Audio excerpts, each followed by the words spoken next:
अस्सलाम वालेकुम मास्टरमाइंड्स, कैसे हैं सब लोग? आप लोग ठीक ठाक हैं? तो हमारा चैप्टर नंबर 4 अल्हम्दुलिल्लाह कंप्लीट हो गया है। तो बेटा आज हम करेंगे start chapter number 5। Chapter number 5 में बेटा हम डिस्कस करेंगे अलजबरा। ठीक है, तो आज का टॉपिक जो है वो है हमारा एक्सरसाइज 5.1। जस्ट 10 मिनट में, बड़ी ही आसान सी एक्सरसाइज है। 10 मिनट में आपको ये 5.1 आसानी से समझ आ जाएगी। शेयर ज़रूर कर दीजिएगा, ठीक है। चले स्टार्ट करते हैं हम आज का लेक्चर। तो जनाब अलजब्रिक फ्रैक्शन है हमारे पास, ये है हमारा चैप्टर नंबर 5। ठीक है, मतलब इसमें हमने स्टडी करना है अलजबरा को। ठीक है, वैसे तो आप लोग 9th क्लास में अलजबरा पढ़ के आए हो, चैप्टर नंबर 4 आपने पढ़ा था, वो सारे का सारा अलजबरा था। तो आज जो है फिर भी मैं एक थोड़ी सी आपको बेसिक चीज़ें सबसे पहले बताऊंगा कि अलजबरा क्या होता है, अलजबरा की डेफिनेशन क्या है, और जो बेसिक डेफिनेशन है जो अलजबरा स्टार्ट करने के लिए हर बार आपको चाहिए होंगी, वो आज सबसे पहले पढ़ते हैं। बेटा अलजबरा की ये बेसिक डेफिनेशंस हैं। तो अलजबरा क्या है? Algebra is the branch of mathematics which uses letters such as a, b, x, y to represent numbers and generalize arithmetic operations। मतलब क्या बेटा, अलजबरा में बेसिकली दो क्वांटिटीज़ होती हैं जिसको हम यूज़ करके डेली लाइफ प्रॉब्लम्स को सॉल्व करते हैं। एक होता है वेरिएबल और एक होता है कांस्टेंट। तो वेरिएबल क्या होता है? वेरिएबल, इसको आप लिटरल भी बोलते हैं। अब वेरिएबल और literal is a letter use to represent a number whose value may change. तो बेटा ऐसी क्वांटिटी जिसकी वैल्यू फिक्स ना रहे उसको हम वेरिएबल बोलते हैं। जैसे कि फॉर एग्जांपल आपके पूरे डे का टेम्परेचर, मॉर्निंग में कुछ और होगा, आफ्टरनून में कुछ और है, नून में कुछ और है, नाइट में कुछ और है, इवनिंग में कुछ और है। तो देखो सारा दिन वो क्या होता रहेगा, चेंज होता रहेगा। तो ऐसी क्वांटिटी को हम वेरिएबल बोलते हैं। अलजबरा में हम इसके लिए क्या यूज़ करते हैं? X Y Z A B M N, जो भी आपके अल्फ़ाबेट्स होते हैं इंग्लिश के, तो वो हम वेरिएबल के तौर पर यूज़ करते हैं। कांस्टेंट क्या होता है? A constant is a fix number that does not change. ऐसी क्वांटिटी जो चेंज ना हो रही हो। जैसे कि फॉर एग्जांपल आपके स्कूल की टाइमिंग, ठीक है, या सपोज आपकी एकेडमी की टाइमिंग जो 3 से 7 बजे तक या 3:30 से 7:30 तक है, फिक्स है। ऐसी क्वांटिटीज़ को कांस्टेंट बोलते हैं। तो अलजबरा में ये नंबर्स हमारे कांस्टेंट्स होते हैं। कॉफिशेंट्स तो पता ही है, वेरिएबल के साथ a coefficient is numerical factor of a term that multiplies with the variable. जैसे 5x, इसमें 5 आपका कॉफिशेंट है। टर्म के बारे में तो आपको मालूम है कि जब दो नंबर्स को हम प्लस कर रहे होते हैं तो वो जो दो नंबर जिनको प्लस कर रहे होते हैं वो टर्म्स कहलाती है। ठीक है, अब जो बेसिक डेफिनेशन आएगी वो आएगी अलजेब्रिक एक्सप्रेशन की। अलजेब्रिक एक्सप्रेशन क्या होता है? An algebraic expression is a combination of variables, constants and operations without any equal sign. जैसे कि मैं वेरिएबल्स और कांस्टेंट्स को प्लस माइनस मल्टीप्लिकेशन डिवीजन से कनेक्ट कर दूं, ये क्या बन जाएगा? एक अलजेब्रिक एक्सप्रेशन बन जाएगा। जैसे देखो 3x + 2y - 5, तो इसमें वेरिएबल्स भी आ रहे हैं, कांस्टेंट भी आ रहे हैं। कनेक्ट किसके साथ कर रहे हैं? प्लस और माइनस के साथ। जैसे 7a² माइनस ये, तो ये क्या कहलाते हैं? ये अलजेब्रिक एक्सप्रेशंस कहलाते हैं। अगर दो अलजेब्रिक एक्सप्रेशन को हम इक्वल के साइन के साथ कनेक्ट कर दें तो क्या कहलाएगी? An equation is a statement that shows two expressions are equal, it contains an equal sign. तो ये कुछ बेसिक चीज़ें, डेफिनेशंस आपने याद रखनी है। तो अलजेब्रिक एक्सप्रेशंस वैसे तो बहुत सारे होते हैं, लेकिन चैप्टर नंबर 5 में जो है ना, हमने क्या स्टडी करनी है? हमने अलजेब्रिक फ्रैक्शंस को स्टडी करना है। अब ये remember that this is a very important, algebra is the language of mathematics. तो अलजबरा इन्वेंट किया था अल ख्वारिज़मी ने। He is the inventor of algebra. ठीक है, अलजबरा का मतलब होता है रीयूनियन ऑफ ब्रोकन पार्ट्स। तो ये बेसिक डेफिनेशंस हो गई अलजबरा की। अब आते हैं बेटा, अब आते हैं अपने टॉपिक की तरफ। तो हमारा टॉपिक है कौन सा? Algebraic expression. डिस्कस करनी है रैशनल एक्सप्रेशन को। अब जैसे आपको रैशनल फ्रैक्शन या आपको रैशनल नंबर का पता है, उसी तरह रैशनल फ्रैक्शन होती है। इसकी डेफिनेशन है, याद रखनी है। A rational expression is the quotient of P of x over Q of x.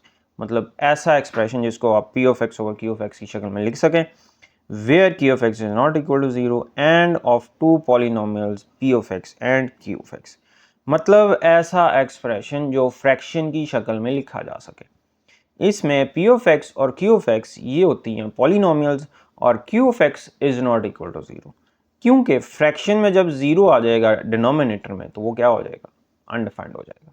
तो q of x must not be 0। ठीक है, अब जैसे कि ये देखो 5/x - 2 रैशनल फ्रैक्शन है, x + 5/5 रैशनल फ्रैक्शन है, ये भी रैशनल फ्रैक्शन की इसके ओवर में 1 आ रहा है, ये इसको भी रैशनल फ्रैक्शन बोलते हैं।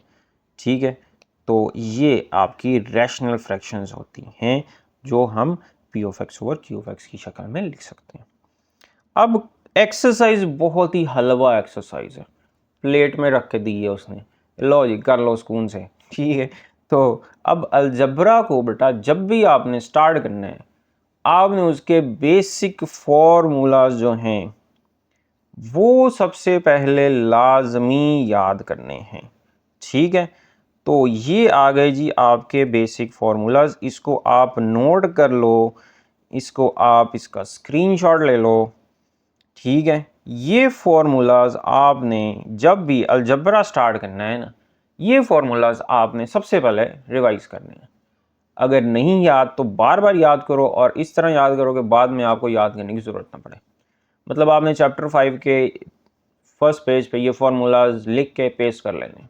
ठीक है, तो बेसिक फार्मूलाज होते हैं पहले तो स्क्वायर के। तो देखो a + b होल स्क्वायर किसके इक्वल होता है, a² + b² + 2ab। अब ऐसे ही बताने की ज़रूरत नहीं है, लेकिन फिर भी मैंने कहा एक दो फार्मूलाज आपको रिवाइज करा दूँ, क्योंकि आपको तो कल की बताई हुई बात भूल जाती है। ठीक है, क्योंकि रिवाइज नहीं करते हो, तो इस वजह से मैं इसको रिवाइज कर रहा हूँ सारे टॉपिक को। तो a - b का होल स्क्वायर क्या होता है, a² + b² - 2, ये तो आपको याद होगा। a² - b² किसके इक्वल होता है, a + b × a - b। ये तो हो गए स्क्वायर्स के फार्मूला। अब क्यूब्स के फार्मूलाज, a + b का होल क्यूब किसके इक्वल होता है, a³ + b³ + 3ab × a + b। अगर प्लस है तो सबके साथ प्लस लगाना है, माइनस है तो सबके साथ माइनस। तो a - b का whole cube a³ - b³ - 3ab। अब a³ + b³ बहुत important formula, a + b a² plus है तो -ab + b²। a³ - b³ क्या बनेगा, a - b × a² + ab + b²। उसके बाद आ गया हमारा 3 वेरिएबल्स का क्यूब, a + b + c का होल स्क्वायर, ये इक्वल होता है a² + b² + c² + 2ab + 2bc + 2ca। अब ये जो फार्मूला है ना, इस फार्मूला को मैं हार्ड फार्मूला बोलता हूँ। आप कहेंगे हैं जी हार्ड फार्मूला क्या होता है, मतलब इसको आपको ना याद करने का मैं अब एक तरीका बताता हूँ इस फार्मूला का। ये आप कहेंगे ये हमने नहीं किया। ठीक है, चलो देखो इसको मैं कैसे करता हूँ, a + b + c whole square ये इक्वल होता है a² + b² + c²। अब देखो +2ab + 2bc + 2ca। तो देखो ये क्या बन गया, ये हार्ड बन गया। तो मैं इस तरह इसको याद करवाता हूँ बच्चों को, तो इसको आप इस तरह याद रख लोगे, कभी भी नहीं भूलेगा। ठीक है, और ये दो फार्मूलाज ये एक्स्ट्रा हैं, ये भी आपको याद होना चाहिए। 2 × a² + b², अगर सिर्फ a² + b² मालूम करना हो तो फिर ये formula a + b whole square + a - b whole square. और 4ab, अगर सिर्फ आपको ab फाइंड करना हो तो a + b whole square - ab²। तो ये फार्मूलाज आपने याद नहीं याद। ठीक है, तो फार्मूलाज हो गए याद। अब आ जाओ चलो बेटा एक्सरसाइज पे आ जाए। एक्सरसाइज बहुत आसान। अब देखो हमने अब ज़्यादा 5 से 10 मिनट में ये एक्सरसाइज कंप्लीट कर लेनी है। चलो बेटा आपने ये जो फ्रैक्शंस हैं ना अलजेब्रिक, इनको रिड्यूस करना है following rational expression to lowest form. मतलब आपने फैक्टराइजेशन के जो प्रोसेस समझे हुए हैं, जो रूल्स पढ़े हुए हैं 9th क्लास में, वो आपने इस पर अप्लाई करके पहले फैक्टराइज करने और फिर जो कैंसिलेशन होती है वो कैंसिलेशन करके लोएस्ट फॉर्म में कन्वर्ट, मतलब 1 के अलावा कोई कॉमन फैक्टर उसमें ना हो। चलो जी पहला question, 3a² - 6ab / 2a² - 4ab²। चलें बेटा इसको स्टार्ट करते हैं। अब देखो पहला रूल हमेशा फैक्टराइजेशन का, कॉमन फैक्टर्स। तो देखो इन दोनों में से क्या कॉमन आ रहा है, इसमें से देखो 3 कॉमन आ रहा है और a कॉमन आ रहा है, तो 3a कॉमन आ गया, क्या बचा a - 2b। डिनोमिनेटर में से क्या कॉमन आ रहा है, 2ab कॉमन आ रहा है, ये हमने कॉमन निकाल लिया। अब देखो क्या कैंसिल हो रहा है, a minus two B, A minus two B, ये कैंसिल हो गया। क्या बचा 3a ओवर 2ab। अब यहाँ से क्या कैंसिल हो गया, a भी कैंसिल हो गया। तो क्या आंसर आ गया हमारा, ये हमारा जी आंसर आ गया 3/2b। तो आप कहेंगे सर देखें कितना आसान सवाल है, ठीक है। तो देखो ये हमारा पहला क्वेश्चन हो गया। चलो नेक्स्ट क्वेश्चन नंबर 2 पे आ जाओ। क्वेश्चन नंबर 2 भी बहुत ही सौखा सा है। तो क्या करना है, सबसे पहले देखो न्यूमरेटर में से क्या कॉमन आ रहा है, न्यूमरेटर में से bx कॉमन आ गया, क्या बचा a प्लस एक्स। डिनोमिनेटर में से क्या कॉमन आ रहा है, cx कॉमन आ गया, ठीक हो गया। अब देखो a प्लस एक्स कैंसिल हो गया, तो क्या बच गया bx ओवर cx, यहाँ से x भी कैंसिल हो गया, तो क्या आंसर आ गया हमारा, that is equal to b over c। तो ये हमारा सेकंड पार्ट हो गया।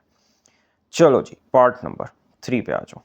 पार्ट नंबर 3, तो देखो न्यूमरेटर में तो कुछ भी फैक्टराइजेशन नहीं हो रही, ac का ac रहेगा। डिनोमिनेटर में क्या कॉमन आ रहा है, ax कॉमन आ गया, क्या बचा ax माइनस 1, ठीक हो गया। अब यहाँ से देखो कैंसलेशन क्या हो रही है, यहाँ से a कैंसिल हो रहा है, ठीक है, a कैंसिल हो गया, तो क्या बच गया c over x into ax। तो यही हमारा आंसर है। तो ये हमारा क्वेश्चन नंबर 3 कंप्लीट हो गया, ठीक है। चलो जी क्वेश्चन नंबर 4 पे आ जाओ। क्वेश्चन नंबर 4 में ये आ रहा है 15a स्क्वायर। अब देखो डिनोमिनेटर में से क्या कॉमन आ रहा है, डिनोमिनेटर न्यूमरेटर तो एज इट इज आ जाएगा, ठीक है। डिनोमिनेटर में से देखो जी हमें a स्क्वायर कॉमन मिल रहा है, क्या बच गया 1 माइनस b। अब यहाँ पे a स्क्वायर से कट गया, तो ये चला जाएगा 5 पे, 5 3 जार और 5 20 जार। तो अब हमें सिर्फ क्या बचा न्यूमरेटर में 3b square c square over 20 into 1 minus b। तो मज़ीद ये सॉल्व नहीं हो रहा, तो यही हमारा इसका सलूशन आ जाएगा, ठीक है। तो समझ आ गए। पार्ट नंबर 5 पे आ जाओ। पार्ट नंबर 5 अब ज़रा समझने वाला, क्योंकि इसमें फॉर्मूला लगने अलजबरा का। तो देखो न्यूमरेटर में हमें फॉर्मूला लगाना है, क्या a square minus B square का, 2x का स्क्वायर हो गया, ये माइनस 3y का स्क्वायर हो गया। डिनोमिनेटर में क्या कॉमन आ रहा है, 2 और x कॉमन आ रहा है, क्या बच गया 2x प्लस 3y। अब ये a square minus B square किसके इक्वल होता है, a plus B into A minus B. तो ये अभी मैंने आपको जो अलजबरा का फॉर्मूला पढ़ाया था वो आपने अप्लाई कर दिया। अब यहाँ पे देखो क्या कैंसिल हो गया, ये कैंसिल हो गया, तो क्या बचा जी हमारा 2x minus 3y over 2x। So that is our required answer. जी बताओ समझ आ गए। तो ये था पार्ट नंबर 5। अब आ जाओ पार्ट नंबर 6 पे। पार्ट नंबर 6 में देखो हमारे पास ये एक्सप्रेशन है, न्यूमरेटर पे तो हमने क्या अप्लाई कर देना है, फॉर्मूला अप्लाई कर देना है। अब डिनोमिनेटर में देखो क्या कॉमन आ रहा है, डिनोमिनेटर में 5 कॉमन आ रहा है, X square plus X Y plus Y square, ठीक हो गया। तो अब यहाँ से देखो ये पूरे का पूरा ये कैंसिल हो गया, 5 20 को डिवाइड कर देगा 4 में, तो देखो जी क्या बचा 4x माइनस वाई बच गया सिर्फ हमारे पास, ये कैंसिल 5 भी कैंसिल, तो हमें क्या आंसर मिल गया 4 इंटू एक्स माइनस वाई। देखो जी कितना आसान सा क्वेश्चन। अब आ जाओ क्वेश्चन नंबर 7 पे। क्वेश्चन नंबर 7 भी बहुत इजी है। तो न्यूमरेटर में बेटा देखो क्या कॉमन आ रहा है, ए कॉमन आ गया, ठीक है। डिनोमिनेटर में से क्या कॉमन आ जाएगा, डिनोमिनेटर में से एक्स कॉमन आ जाएगा, ठीक हो गया। तो अब डिनोमिनेटर पे हम फॉर्मूला लगाएंगे, न्यूमरेटर वैसे का वैसे ही, डिनोमिनेटर पे क्या लग जाएगा फॉर्मूला। अब यहाँ पे देखो ये ए एक्स कट जाएगा, 2a माइनस 3x रह गया। अब डिनोमिनेटर पे फॉर्मूला लगा दिया, ठीक है। ये तो हमने काट दिया था, इसको काट देते हैं। तो अब यहाँ पे देखो 2a माइनस 3x ये कैंसिल हो जाएगा, तो बचा क्या हमारे पास, ऊपर बचा 1, नीचे बचा 2a प्लस 3x। तो ये हमारा क्वेश्चन नंबर कंप्लीट हो गया 7। अब आ जाओ क्वेश्चन नंबर 8 पे। तो क्वेश्चन नंबर 8 में हमने देखना है न्यूमरेटर में से क्या कॉमन आ रहा है, x। अब डिनोमिनेटर पे आपको मालूम है फैक्टराइजेशन करते हैं, तो 5x स्क्वायर के क्या फैक्टर्स बने कि हमें 4 मिल जाए। ऑब्वियस बात है 5 और 1, तो यहाँ पे माइनस है तो इसके साथ माइनस और इसके साथ प्लस, तो इसकी फैक्टराइजेशन क्या हो गई, -5x प्लस का x। ये किया हो ना आपने 9th क्लास में, वही rainbow multiplication mid term break करने वाला फॉर्मूला। अब यहाँ पे देखो अभी ये कैंसिल नहीं होगा,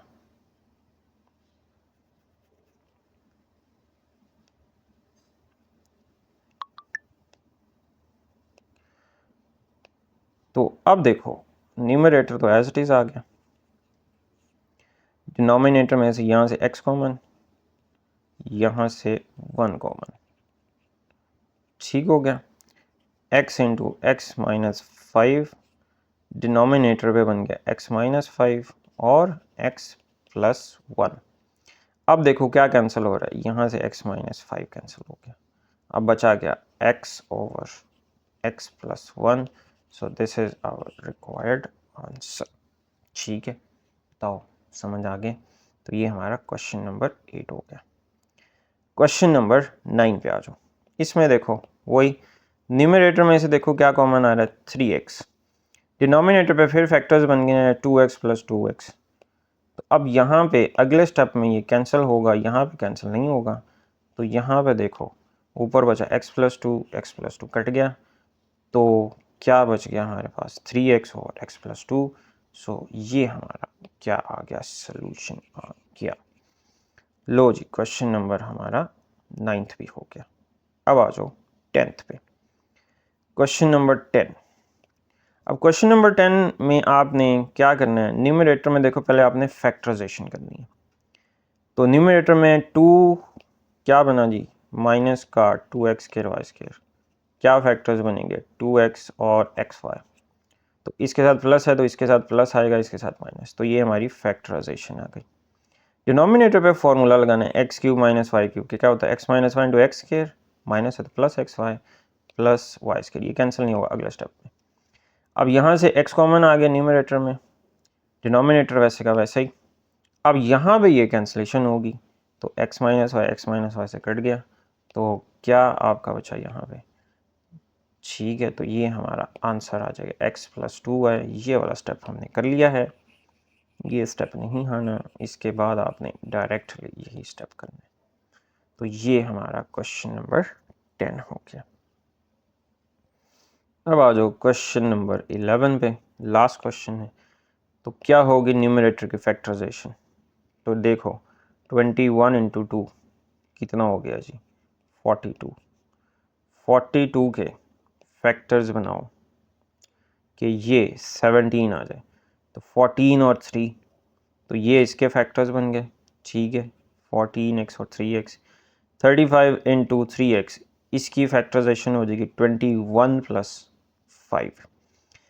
उसके बाद अब आपकी फैक्टराइजेशन होने के बाद न्यूमरेटर में से ये फैक्टर्स बन जाएगी, x प्लस 7 कट गया, तो क्या जवाब आ गया, x प्लस 7 के साथ cancel, 2x plus 3 over x plus 3 x plus 5। तो ये देखो जी हमारी एक्सरसाइज कंप्लीट हो गई। तो इस तरह हमने इसको सिंप्लीफाई करना है, ठीक है। तो इंशाल्लाह फिर नेक्स्ट एक्सरसाइज में हम 5.2 एक्सरसाइज जो है नेक्स्ट लेक्चर में ना 5.2 करेंगे। तो लाइक शेयर सब्सक्राइब कमेंट ज़रूर किया करें ताकि ज़रा मुझे भी मोटिवेशन मिले, ठीक है। चलते हैं, तब तक के लिए अल्लाह हाफ़िज़।